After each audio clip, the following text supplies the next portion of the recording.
Hello everyone, my name is Zenitsu and I'm back with another Digimon deck profile video. So today I'm going to be taking a look at BT07, and BT07 offers us lots of new and powerful cards to build and iterate on some new and existing decks. And today's deck that I'm going to be taking a look at is going to be the latest iteration of the Hexeblau Azulong deck. So basically this is just a deck that wants to attack the opponent's inheritable sources and gain some additional benefits for attacking the inheritable sources, and we got some hybrids that are going to help promote the strategy forward to make it even stronger than it was before. Without further ado, onto the deck profile. Starting off with the Digitama, I'm going to be running 4 copies of Upamon as the main Digitama. So really the Digitama slot, all I'm trying to gain out of it is the ability to draw cards, and Upamon is still just generically one of the best ways that we have to draw cards without really needing us to do anything, and it still works when we're actually trying to attack the opponent's inheritables. So its inheritable ability states that when attacking once per turn, if your opponent has a Digimon with no Digivolution sources in it in play, then we get to draw 1 card. So whether the opponent is just hard playing cards and they just happen to not have any Digivolution sources, or we're attacking them, getting rid of them to make them have no Digivolution sources, doesn't really matter, and just that flexibility makes Upamon the better Digitama. But I'm also going to be running 1 copy of Kyaromon because it's still a Digitama that's helping us draw cards for fitting on theme with what the deck is trying to do. The big difference is we actually do have to remove the opponent's inheritable sources in order to get to the draw, and that might be a little bit harder to do when the opponent might just be hiding all of their Digimon because they're playing Tamers and trying to set up hybrid plays. So Kyaromon isn't necessarily as good, but still is good at just trying to help us draw cards. Next, on to the level 3s, I'm going to be running 4 copies of Strabimon. So Strabimon is going to be the deck's dedicated digger, except it's not trying to dig out our combo pieces, it's trying to dig out our Tamers and hybrids, so we could use them as efficiently as we possibly can. So the fact that he's looking at the top 3 cards, adding 1 Digimon with hybrid in its form, and 1 blue Tamer from among them into our hand is just a really good way at trying to see lots of additional cards, making him really good, on top of the fact that with our level 4 hybrids, there actually is some good synergy where we do want to use this as a Digivolution source, so that way we could turn the ability of that hybrid online. Next, I'm going to be running 4 copies of Bulucomon. So Bulucomon is still just a really good standard inheritable ability for this deck to be playing around with, just because the act of you attacking the opponent's inheritable sources is going to be giving us some benefit, and that benefit is in the form of extra memory to be playing around with. So his inheritable ability states that when you trash a Digivolution source off of one of your opponent's Digimon, you gain a memory, and that could just lead it to some very powerful follow-up plays with. Next, I'm going to be running 2 copies of ModokiBetamon. So ModokiBetamon is a flex spot in the deck, and I'm just dedicating it to an anti-meta card to try to stop the opponent's memory manipulating shenanigans, just because, well, a lot of decks have the ability to mess around with memory, whether it's in the form of memory boosts or various other abilities. We just want to try to shut that off, so that way we can limit some of the opponent's actions, forcing them to try to deal with ModokiBetamon before they can actually play their cards efficiently. And then the last level 3 of the deck is going to be 4 copies of Gomamon. So this is the promo Gomamon, and this is basically just extra copies of Bulucomon for the deck, so we could just try to use its ability to gain some additional memory as often as we possibly can. Next, on to the level 4s, I'm going to be running 4 copies of Kumamon. So Kumamon in this deck is another card that's trying to attack the inheritable sources, except it also has the upside of being a hybrid. So we already were kind of running Paledramon before, and this is basically taking that same spot, except now the fact that it's also acting as a Lobomon on top of being a Paledramon is making the card really powerful and synergistic for the deck. Next, I'm going to be running 4 copies of Korikakumon. So Korikakumon is another hybrid for the deck to be playing around with, and has still, again, lots of synergy with what we can do with our hybrids. So this is one of those hybrids that has lots of different ways that we could use to evolve them. So we could use his ability to evo on top of a Tamer for 2, or we could just naturally Digivolve him for 3 on top of a level 3, or for 1 on top of a level 4, giving him just lots of utility there. And then he has a very powerful when Digivolving ability that we could take advantage of a little bit more in this deck than some others with their hybrids, just because he has the ability where if a card with hybrid in its traits or a Tommy is in his Digivolution source, then one of the opponent's Digimon with no Digivolution sources can't attack or block until the end of the turn. So it's just basically a mini Hexeblaumon effect on one Digimon for a turn, but the fact that we do have a level 3 hybrid and we could still evolve him on top of a level 4 makes him really playable and easy to use for the deck, giving us lots of versatile ways on how we could assess when and how we want to use the card. And then the last level 4 of the deck is going to be 3 copies of Ikkakumon. So this is the classic collection version of Ikkakumon, and this is another control type tool for the deck to use, just because he has this nice ability where during your turn, this Digimon can attack your opponent's unsuspended Digimon with no Digivolution sources. So he's just there to try to pick apart the opponent's field for them just hard playing stuff, or when we get rid of their inheritable sources, acting as a really solid control element for the deck to be using.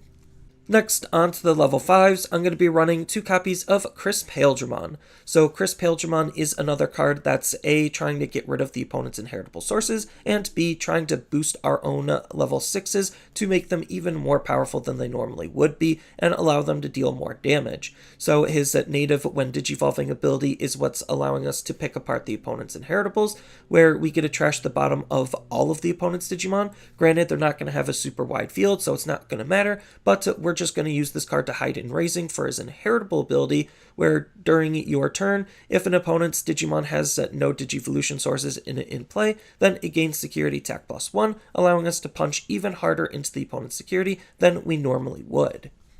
Next, I'm going to be running 4 copies of Majiramon. So Majiramon is fulfilling a very similar role to what CrysPaledramon is doing, where we're using him for A, getting rid of the opponent's inheritable sources, and B, trying to also boost our level 6 to make them even more powerful and hit harder than they normally would. So the big difference is Majiramon's when digivolving ability only trashes 1 Digivolution from the top of one of the opponent's Digimon, so it could help pick apart the opponent's inheritables in some various different ways. And then on top of that, his inheritable that we're trying to gain for the card is his when attacking ability. Once per turn, if the opponent has no Digimon with Digivolution sources in play, then we get to unsuspend this Digimon, allowing whatever level 6 we're using to be able to multi-attack, making it for a very strong card, just because this is a high damage format and we need to deal as much damage as quickly as we possibly can, and Majiramon just helps us accomplish that goal. And then the last level 5 for the deck is going to be 2 copies of Zudomon. This Zudomon is doing something very similar to Ikkakumon, where he has that same style of ability, where this Digimon can also attack the opponent's unsuspended Digimon with no Digivolution sources, again, for some more control. And then on top of that, he could also help set up his own ability with his own when digivolving ability, where we get to trash 1 Digivolution source off of the bottom of one of the opponent's Digimon. So again, just alternative ways on trying to figure out how to remove inheritable sources and control the field all in one card. Next, on to the level 6s, I'm going to be running 4 copies of Hexeblaumon. So Hexeblaumon is still a very powerful Digimon to be playing around with. I was almost thinking about shifting the deck to be a little bit more Azulong focused, and you totally could if you wanted to, but Hexeblaumon's ability could still be very powerful, just because he could stop a lot of aggression. So his ability where during all turns, all of your opponent's Digimon with no Digivolution sources can't attack or block, which is very powerful, because not only does it help you aggress onto your opponent, but it makes it so that they can't aggress back onto you. And then on top of that, he has a nice when attacking ability, which could trigger multiple times thanks to Majiramon, where we get to trash the bottom 2 Digivolution sources off of one of the opponent's Digimon. And then if your opponent has a Digimon with no Digivolution sources in play, then this Digimon gains jamming, so the times that he's going to be attacking into the opponent's security are going to be relatively safe. So he's still just a really good card, but I think the meta might be shifting to where Azulongmon might be a little bit better, but we still like the card for its flexibility. And then the last level 6 of the deck is going to be 2 copies of Azulongmon. So Azulongmon for this style of deck is kind of an additional payout to Hexeblaumon, just because Hexeblaumon is one of the easier and more powerful ways we have at removing the opponent's inheritable sources, and it combos really nicely with Azulongmon, just because Azulongmon's when Digivolving ability allows us to trash the bottom Digivolution source off of all of the opponent's Digimon. Then for each of the opponent's Digimon with no Digivolution sources, we get to gain 1 memory. So we have our when Digivolving effects to try to take advantage of this as well, to try to help set it up without Hexeblaumon, but it is just a lot easier to set up with a Hexeblaumon. But on top of that, he has another really good ability where during your turn, for each of the opponent's Digimon with no Digivolution sources in it in play, then this Digimon gains security attack +1. So the more Digimon they have, that's basically stun locked thanks to Hexeblaumon's ability, and the fact that they can't really do anything because of Hexeblaumon's ability helps set up Azulongmon to be able to punch the opponent's security relatively hard, making Majiramon just the best level 5 in the deck, because we could even take advantage of this to try to multi-swing with lots of security attack plus to close out the game relatively quickly with. And then the only level 7 of the deck is going to be 2 copies of Omnimon. So this is the BT05 Omnimon, and he's just in the deck as a game finisher. Most of the time you don't want to use him any time outside of that. There are some fringe cases where you do just need to Digivolve up into him to sit on the field to act very menacingly, but the whole point of his when Digivolving abilities, because he has 2, is to try to close out the game. So he has a when Digivolving ability to unsuspend himself so he could attack, and he could attack even on the opponent's turn thanks to his other when Digivolving ability of Blitz. But again, sometimes you do just need to use him because his all turns ability helps protect himself, where when this Digimon would be deleted or returned to the hand or deck by an opponent's effect, then you could trash a level 6 Digimon from its inheritable source to prevent this Digimon from leaving the field. So you could use him knowing that your level 6 is probably going to die to Digivolve up into Omnimon to try to protect your Digimon and keep a body on the field to apply lots of pressure onto the opponent. Next, onto the options, I'm only going to be running 1 copy of Ice Wall. I feel like just because our Digimon's effects are really powerful at keeping the opponent at bay, we don't necessarily need a whole lot of defensive options, just because, well, our Digimon are basically our defensive options. So 1 copy of Ice Wall is all we're allowed to run at this point, and this card is still just that powerful, where all of your opponent's Digimon gain the ability of, when attacking, losing 2 memory until the end of the turn, making it so that we're basically taxing them every time they're wanting to swing, de-incentivizing that action, again, allowing us to stay in the game longer just because they might not be able to pay the memory for all of their attacks. And then on top of that, it has the security ability of gaining 2 memory, acting as a really solid security threat as well.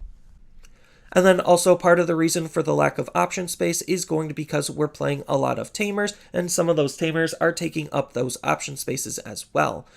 just to use our hybrids more efficiently. So I'm going to be running 2 copies of Davis, just because Davis is the dedicated memory fixing Tamer. So if our memory is ever less than 3, he'll just hard set us to 3, which is pretty good because it allows us to play our cards more efficiently. And then on top of that, he has an on-play ability that helps with the overall consistency of the deck, where we get to reveal 3 cards from the top and add 1 blue and 1 green Digimon among them into our hand, and the rest go to the bottom. Well, we're not really playing any green, but we just care about adding a blue Digimon to our hand, which all of our Digimon except for Omnimon are blue.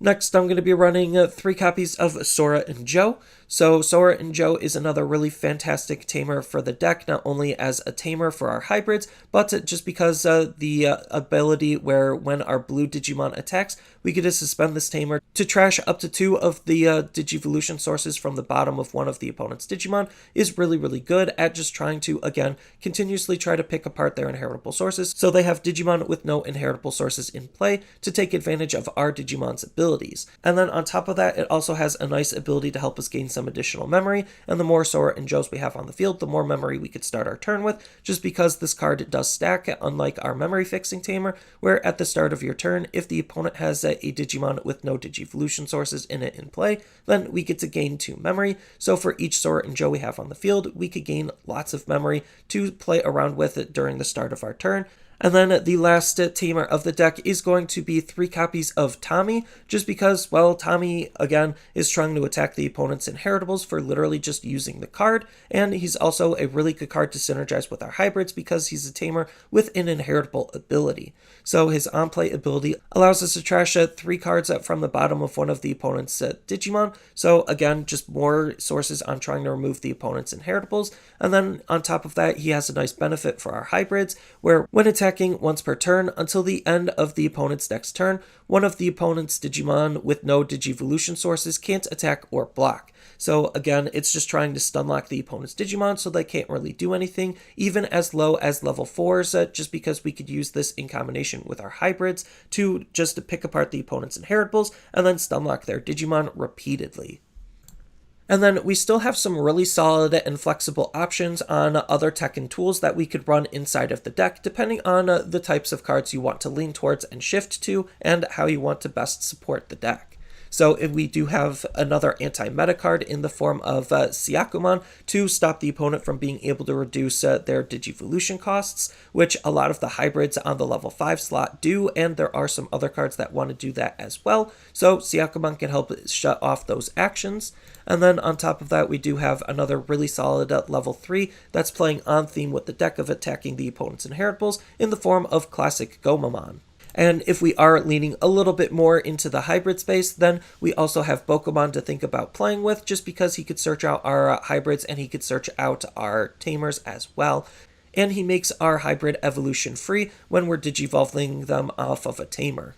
Then we do have some solid level 4s that we could run for some extra defense and aggression, so if you wanted to, you could run a blocker, just because blockers, even though are being phased out in favor of more proactive cards, blockers still could be pretty good at trying to shut off some of the opponent's aggression, keeping their Digimon on the field, not doing anything. So Grizzlymon is the best blocker that we have in the level 4 slot to do that with. We also could think about running a level 5 blocker because we have access to that, and we even have a tempo efficient blocker as well.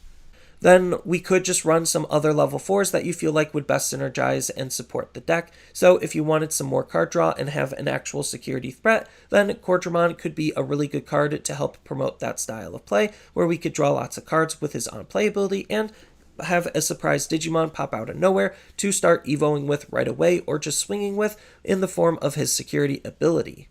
Then we do have a whole bunch of other Digimon to try to stunlock the opponent's Digimon in some various other ways, in case we necessarily can't use Hexeblaumon or don't want to use Hexeblaumon. Shikuamon can help give the opponent's Digimon with no inheritable sources at security tech -1, so even though they technically can swing, they just won't be doing anything.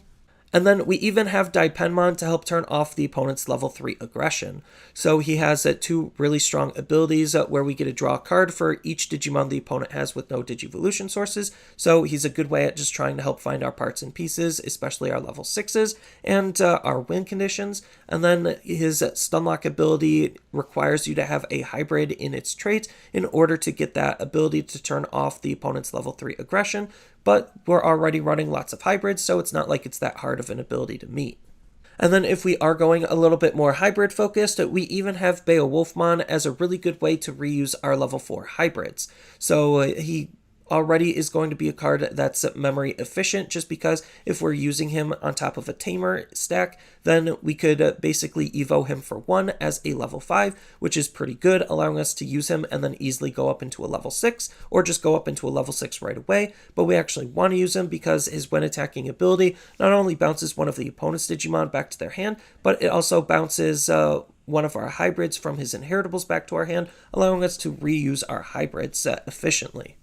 And then we do have some alternative level 6s that we could run, but the newest one that we got that we could think about using is going to be a new version of Vikemon. So Vikemon has 2 really solid abilities. His when Digivolving ability allows us to stunlock the opponent's Digimon, which is, again, pretty good and fitting on theme with what the deck is already trying to do. And his when attacking ability allows us to actually bounce the opponent's Digimon with no inheritable sources, acting as some more form of removal and control. And then we do just have the other level 7s that we have access to think about playing with. So we do have Omnimon X Antibody, we do have Omnimon to be playing with. We could even think about playing with a Gabumon Bond of Friendship just for that cheap evo for 3 and the constant ability to multi-swing because we're already playing Tamers. So there's just a lot of level 7s that we could think about using. Most of the time we're going to use any other level 7 to just add some extra control elements into the deck while also being an aggressive card. And then we do have lots of removal option cards that we could try to take advantage of. So Absolute Blast is putting the Digimon to the bottom of the deck and not to the hand versus all of the others, and is fitting a little bit more on theme with how the deck wants to be played. But this could really be any removal option you feel like you want to try to take advantage of. And then we even have a couple of other really good cards to help support the fact that we want to attack the opponent's inheritables. So Howling Memory Boost not only is attacking the inheritable, it's also stun locking the opponent's Digimon if they don't have any inheritables, while also being a memory boost to use its delay ability to gain 2 memory at a later turn. And then we even have Blue Memory Boost to help with the overall consistency of the deck if you want that consistency, where it's just looking at the top 4 for a blue, which is pretty good because the majority of our deck is already blue, and then it has the delay ability to gain 2 memory at a later turn as well. And then speaking of gaining lots of memory, we even have Hammer Spark to fall back on to try to gain some instant memory. So we could use this to gain 1 or sit in our security to gain 2. Regardless, it's still just a really powerful card to use. And if you want to run an alternative Tamer to try to gain some additional memory, then we even have Matt Ishida from the starter deck. That's basically acting as a mini Sora and Joe, where it's only passively going to be gaining us 1 memory for the opponent not having a Digimon with inheritable sources, but that's okay because that's still just a really cheap and efficient Tamer to use for our hybrids, and the extra memory still could help. Then if you want a replacement to Davis, then we could also run the BT01 Matt as a really good memory fixing Tamer that synergizes with on plays, just because when we play Digimon, we could suspend them to try to pick apart the opponent's inheritables. So there is just a lot of flexibility and diversity on the types of tech and tools you want to incorporate, and I feel like we have just enough cards in this style of card pool to really flesh out the deck to be able to handle various different metas, even the hybrid meta. So I think this is still going to be a very fun and powerful deck just because it's also playing with hybrids in itself, and you could even add in more hybrids if you really wanted to without really losing the deck's identity. So that's all I really have for this video. As always, feel free to tell me your thoughts down in the comments below, and down in the description below are a couple of different ways you could support me and the channel. So I do have a TCG Player affiliate link, so when you use that link to buy cards off of TCG Player, then some of that money will go to supporting me and the channel. I also do make and sell playmats over on Overcard Gamers on Facebook, so when you buy a playmat with my design, then some of that money will also go to help supporting me and the channel. And on top of all of that, I do have a Twitch account over on twitch.tv/Zenitsu, so giving me a follow and a subscription also helps support me there, and I do play Digimon on top of various other games on that platform as well.